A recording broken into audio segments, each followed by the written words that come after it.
ಮದುವೆ ಆಗ್ಬಿಟ್ಟು ಈಗ ಆಂಟಿ ಆಗ್ಬಿಟ್ಟವಳೆ. Aunty aunty hi. ಮಣ ಮೇಕಪ್ನೇ ಹಾಕಬಿಟ್ಟವಳೆ.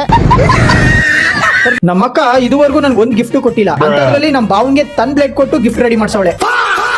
ಇದಕ್ಕಿದಂಗೆ ನಮ್ಮ ಅಕ್ಕ ಬಾವ ಒಂದು ಲೊಕೇಶನ್ ಕಳಿಸಿ ಅಲ್ಲಿಗೆ ಬಾ ಅಂದ್ರು. ಗೈಸ್ ಇವಾಗ ನಮ್ಮ ಅಕ್ಕ ಬಂದವಳೆ, ತೋರಿಸ್ತೀನಿ ರೀ. ಮದುವೆ ಆಗ್ಬಿಟ್ಟು ಈಗ ಆಂಟಿ ಆಗ್ಬಿಟ್ಟವಳೆ. Aunty aunty hi. Call me ma'am madam. ಹೆಂಗಸ ಹತ್ರ ಹೇಗ್ ಮಾತಾಡ್ಬೇಕು ಗೊತ್ತಾಗಲ್ಲ. Give respect, take respect, mind it. Guys ಒಂದು ಮಣ ಮೇಕಪ್ನೇ ಹಾಕಬಿಟ್ಟವಳೆ. ಗೈಸ್ ನಮ್ಮ ಭಾವನ ಬಂದ್ರು. Happy anniversary. Happy anniversary. ಆಮೇಲೆ ನಮ್ಮ ಭಾವ ನಮ್ಮ ಅಕ್ಕಂಗೆ ಸರ್ಪ್ರೈಸ್ ಕೊಡೋಣ ಅಂತ ಸೆಲೆಬ್ರೇಷನ್ ಅಲ್ಲಿ ಬುಕ್ ಮಾಡಿದ್ರು. ಅಫಿಷಿಯಲ್ ಫೋಟೋಗ್ರಾಫರ್ ವಿಡಿಯೋಗ್ರಾಫರ್ ಮಾಡಿದೀನಿ. ಗೈಸ್ ಇವರಿಬ್ರು ಎಷ್ಟೊಂದು ಫೋಟೋ ತಗ್ಸವ್ರೆ ತೋರಿಸ್ತೀನಿ ಒಂದು ನಿಮಿಷ. ಇವ್ರ ಫೋನಲ್ಲಿ ಸ್ಟೋರೇಜ್ ತುಂಬೋಗೋ ರೇಂಜಿಗೆ ಫೋಟೋ ತೆಗೆಸ್ಕೊಂಡಿದ್ರು. ಇಲ್ಲಿ ಕಪಲ್ಸ್ ಫೋಟೋ ತಗೊಳ್ಳೋದ್ರಲ್ಲಿ ಬಿಸಿ ಇದ್ರೆ ನಾವು ಗೊತ್ತಲ್ಲ ಸಿಂಗಲ್ಸ್ ತಿನ್ನೋದ್ರಲ್ಲಿ ಬಿಸಿ.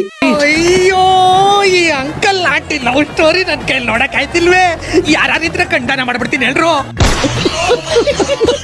ನಮ್ಮಕ್ಕ ಇದುವರೆಗೂ ನನ್ಗೆ ಒಂದು ಗಿಫ್ಟ್ ಕೊಟ್ಟಿಲ್ಲ. ಅಂತದ್ರಲ್ಲಿ ನಮ್ಮ ಬಾವಂಗೆ ತನ್ ಬ್ಲೇಡ್ ಕೊಟ್ಟು ಗಿಫ್ಟ್ ರೆಡಿ ಮಾಡ್ಸವಳೆ. ರಕ್ತದಾನನ ಸೀರಿಯಸ್ ಆಗಿ ತಗೊಂಡವಳೆ ಅನ್ಕೊಂಡಿದ್ದೆ, ಆದ್ರೆ ಈ ರೇಂಜ್ಗೆ ಅಂತ ಗೊತ್ತಿರ್ಲಿಲ್ಲ. ಆಮೇಲೆ ಅಲ್ಲಿಂದ ಜಾಗ ಖಾಲಿ ಮಾಡಿ ನಮ್ಮ ಅಕ್ಕ ಬಾವ ಜೊತೆ ಒಂದೊಳ್ಳೆ ನಾರ್ತ್ ಇಂಡಿಯನ್ ಊಟ ಭರ್ಜರಿಯಾಗಿ ತಿಂದು ಖಾಲಿ ಮಾಡಿದ್ವಿ.